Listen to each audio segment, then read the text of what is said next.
Hello again, and welcome to the fourth in the series of procedural operations for the A-18 Echo Super Hornet provided by Vertical Reality Simulations.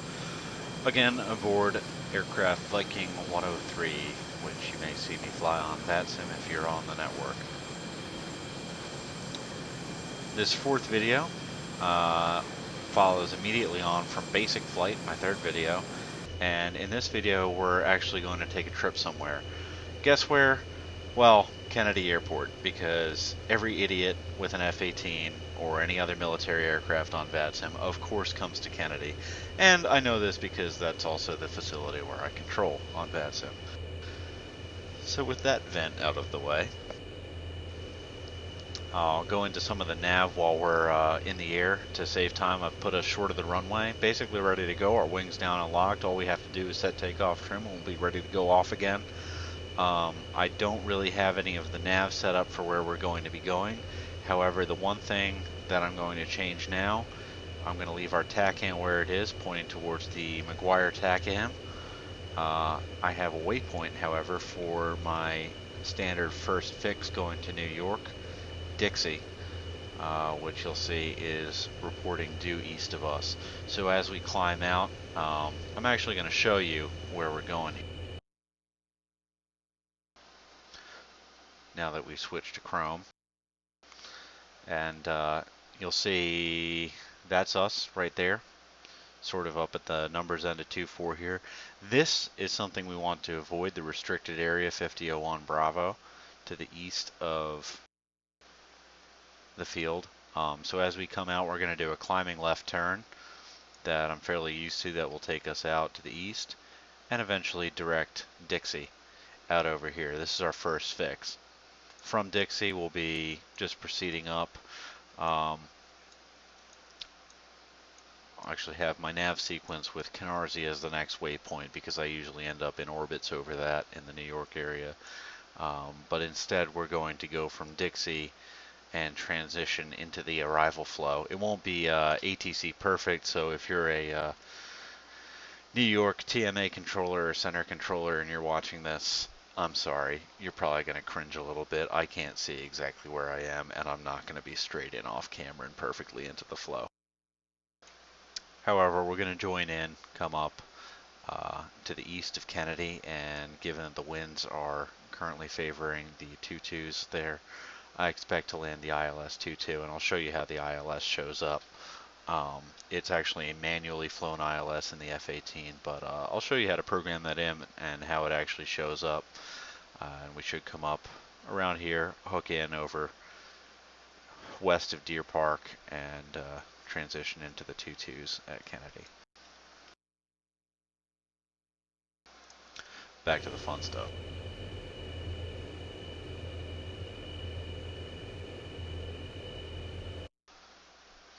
As we come out and we want to go to Dixie, that's probably going to be something like a 030040, probably 040 or 50 heading once we get around the restricted area to the east of McGuire. So I'm actually going to select in my DDI. See, waypoint has a box around it indicating that rather than TACAN or ILS, waypoint is the current primary means of navigation, and our course selector is still set in the 240s, so I'm going to wrench that back around. And you should see, yeah, that was the tail end of it going past us. I'm going to set that to, I think 050 is about accurate for the edge of the restricted area. So once we catch that line, we'll flip around. And most of the autopilot, as you'll see, is not, there is a couple waypoint function based on that line to the waypoint, just like it's a radial for a VOR or something. But a lot of this, especially altitude, is sort of push to hold rather than push to go to. So it's a little bit more, I wouldn't say more limited, but certainly different from what you'd see in an airliner because it has a very different function generally. And actually en route, I'll show you some of the functionality of that I talked about in my second video when we were talking about setting nav stuff. Probably help me out if I change my scale a little bit. I'm going to go back to a scale of about 40 miles on the DDI. And we're basically set to go. Just make sure wings are down and locked, no alarms showing, no issues. We'll set takeoff trim here short of the runway prior to going, and that should take care of that for us. So we'll roll on and we'll get up in the air and talk to you again en route to Dixie at about 11,000 feet.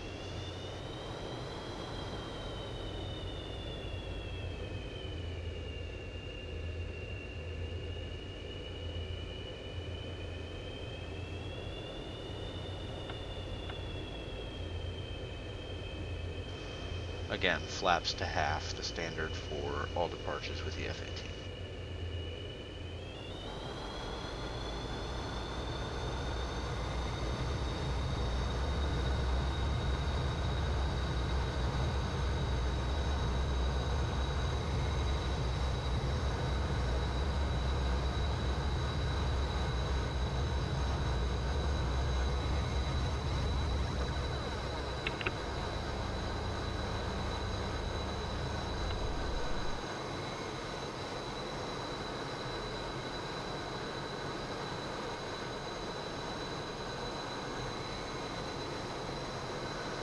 As I said, a climbing left turn as we depart, going up to around 11,000 feet, our correct eastbound departure heading, and I think about 090 once we complete the turn will keep us clear of the 5001 Bravo restricted area.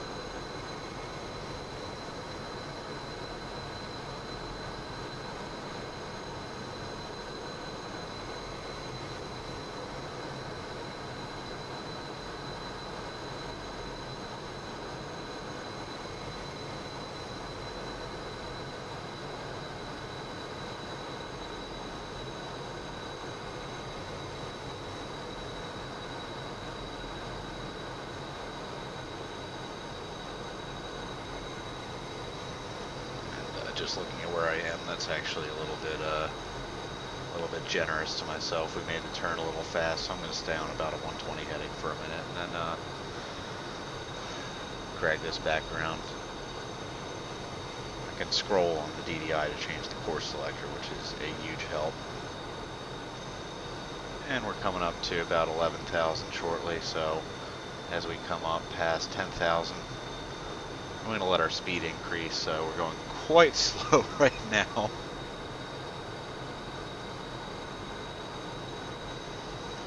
And let our altitude level off a little bit. Once we get up there, again, push to hold is the rule with the autopilot in this thing, and that's how it's going to be. As we get to 11,000, I'm going to plop barometric altitude hold, and that will hold us at our current barometric altitude at the moment that I tap that touchscreen button. So roughly 11,000, I tap it, aircraft levels out. We're now on heading hold as well, which is not heading selector hold, it's heading hold. In a second I'll do couple waypoint, you'll see how that goes. Right now we're oscillating quite heavily because of the frame rate of the simulator, which is a little ugly. That'll calm down. This aircraft's good at stabilizing itself. And now if I hit couple waypoint, we'll actually join onto that, just like a radial for a VOR, it will decide the best heading to make the join onto that, and then proceed towards or in the direction of the arrow relative to that waypoint. So we hit couple, we're now going to angle a little bit along it and join it. And that again is Dixie, our first fix. And this right around this area is where the restricted area is, right where it says under couple. As you can see, no longer in heading hold. This FPAH is flight path angle. If I tap forwards on the stick, it'll go to flight path angle because I'm no longer on barometric altitude. it will keep the other. If I don't hit lateral and vertical difference at the same time, it'll maintain. But flight path angle will maintain the same rate of descent generally relative to your speed. Barometric altitude, though, is where I want to be right now. And we're now headed towards Dixie. I'm going to maintain this flight path for a little bit. Actually, show a couple other nifty things. Again, if I change the course that this is supposed to be on, then it'll change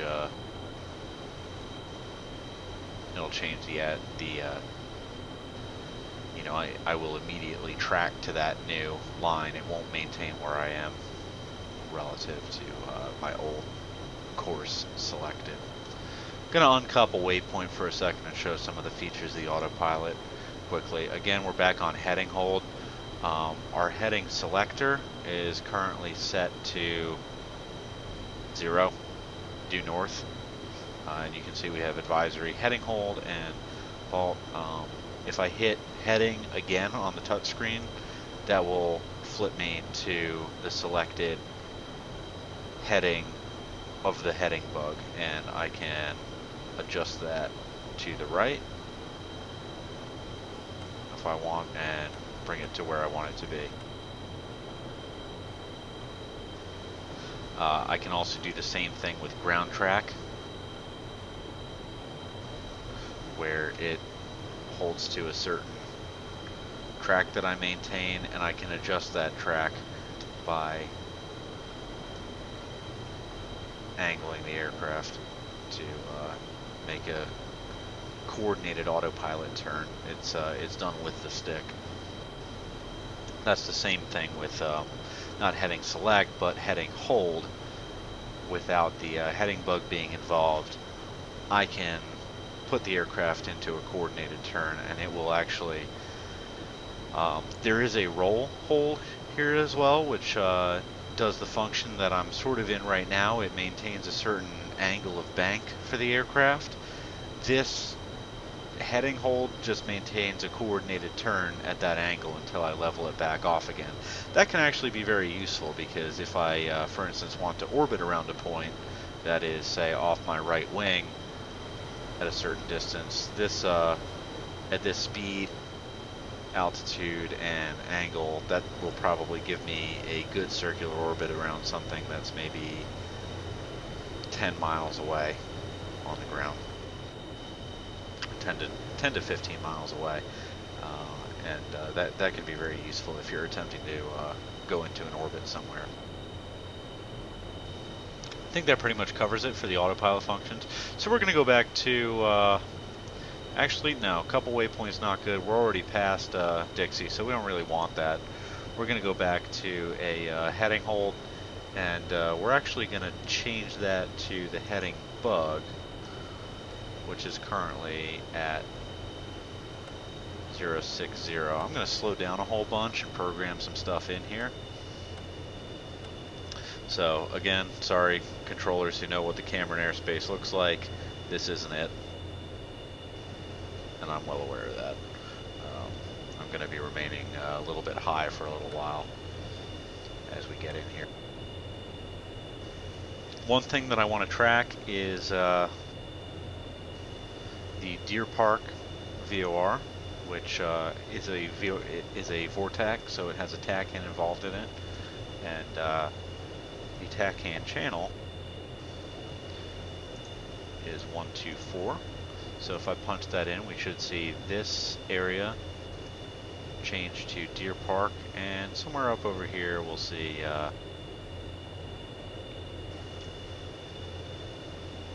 actually it's just off the screen over there. There it is. There's the Deer Park beacon showing up. I can also program in an ILS. We're going to want the ILS for runway 22 left at Kennedy. So beacon ILS. Currently the only object in here. 1109. All this information is available on AirNav, by the way, for anybody who is new to VATSIM. or new to flying simulators in general and needs nav information, please go to airnav.com and fish around for it. It's all there, approach plates, everything for the US.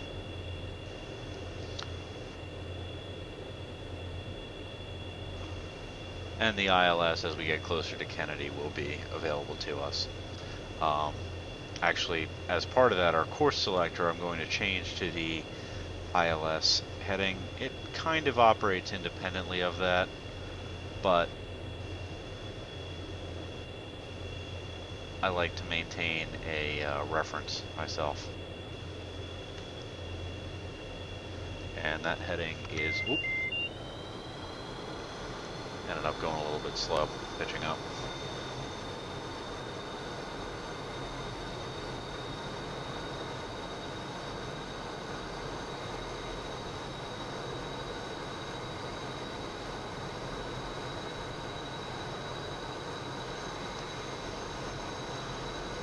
Sorry about that. 225 is the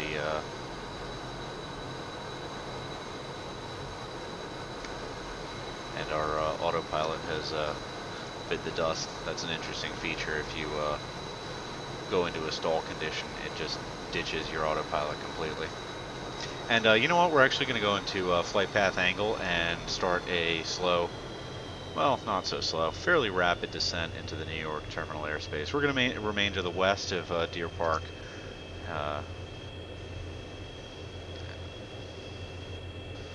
As we come in, so I'm just going to keep it in heading, hold, flight path angle, and maybe lose a little bit more altitude with a little bit more gusto as we come down. Again, we're busting the 250 below 10,000 rule, but with this aircraft, that's actually kind of required in normal flight.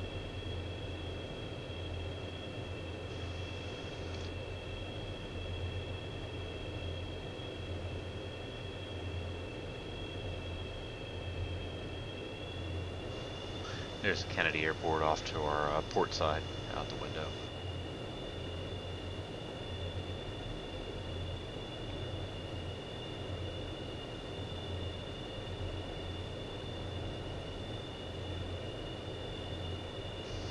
And I'm keeping the TACAN on Deer Park so that I can see when I'm directly to the west of it, because at that point I'll be at the appropriate distance from the localizer to turn and intercept it, or at least at the initial fix for it.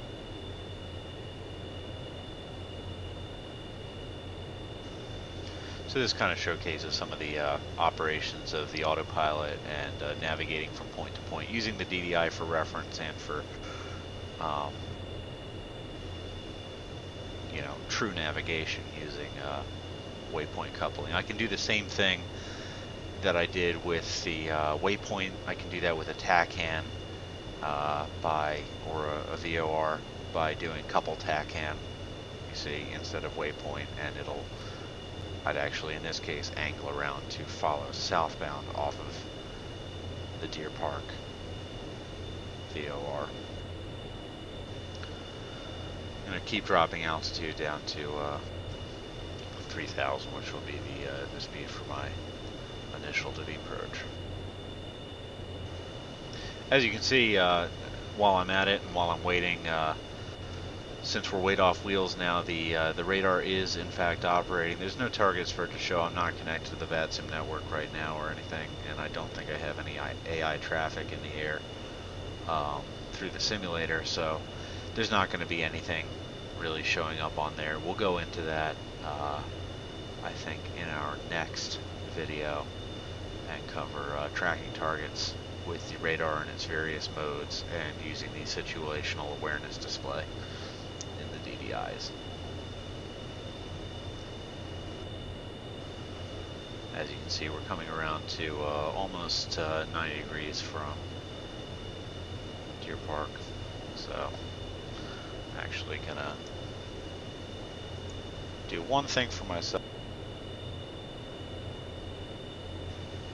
Change that to the Kennedy VOR.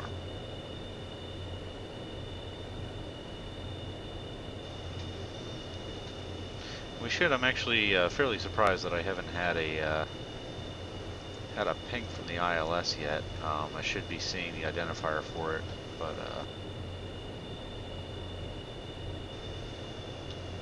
I guess some time will tell on that. As we come around, I'm going to put auto flaps in. That does not cause the flaps to go down by themselves. It just allows the auto flaps to engage at the proper airspeeds, and I'm going to let the airspeed bleed off as I turn back around.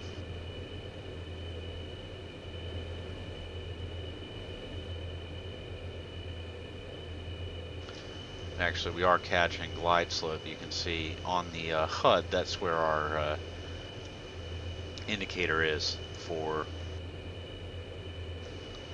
the ILS, and we are now just under the glide slope and watching. Actually, I'm probably going to blow through the localizer a little bit as I come back around. You can see it twitching through there.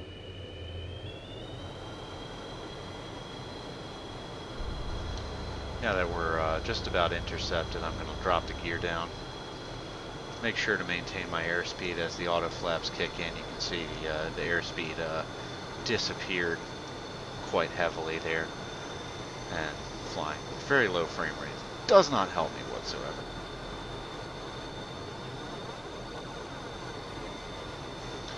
In fact, I'm going to tap Z, take myself off of autopilot because that's doing some very weird things right now. And I'm just going to manually maintain the, remember 225 is my final approach course, and I'm going to maintain myself somewhat on the ILS as I come in. As I get closer, I'm going to transition to ATC approach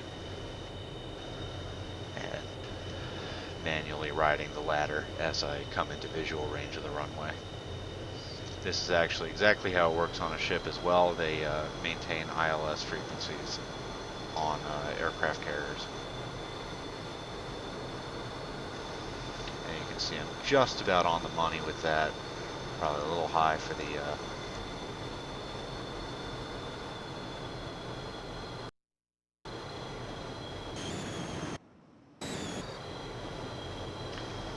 sorry about that. A little bit high for the glide slope. Coming in just fine. And we're actually now seeing the runway off there. 225 being the heading.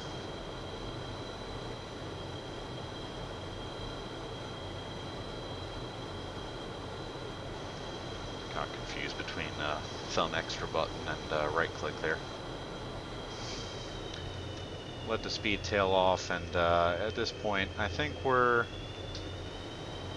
getting close to wanting to go into ATC, but we're going to give it another mile or so.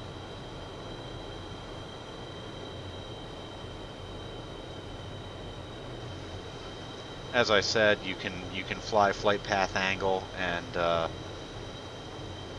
heading hold to sort of stabilize your descent on a glide slope and a localizer, but there is no automatic flight in an ILS environment with the F-18. There just isn't. You can't do it.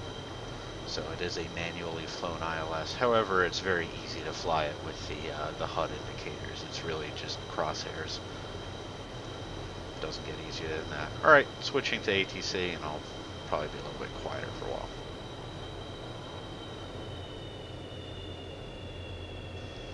You'll see the airspeed drops.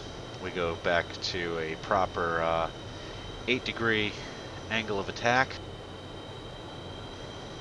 And we are just about right where we want to be. A little bit high for the normal flight path to the runway. Again, naval aircraft come in hot and fly it onto the runway.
little bit of a flare for some silly reason. That probably would have been a bounce on a carrier trap. May not have caught a wire in that instance, or I may have done some damage on the way to either the arrestor hook or the deck of the aircraft carrier. So, moral of the story is don't flare. You look like you want to flare, but you don't want to flare. We'll roll it clear of the window. Excuse me. Roll it clear of the runway. And that'll pretty much conclude flight with navigation.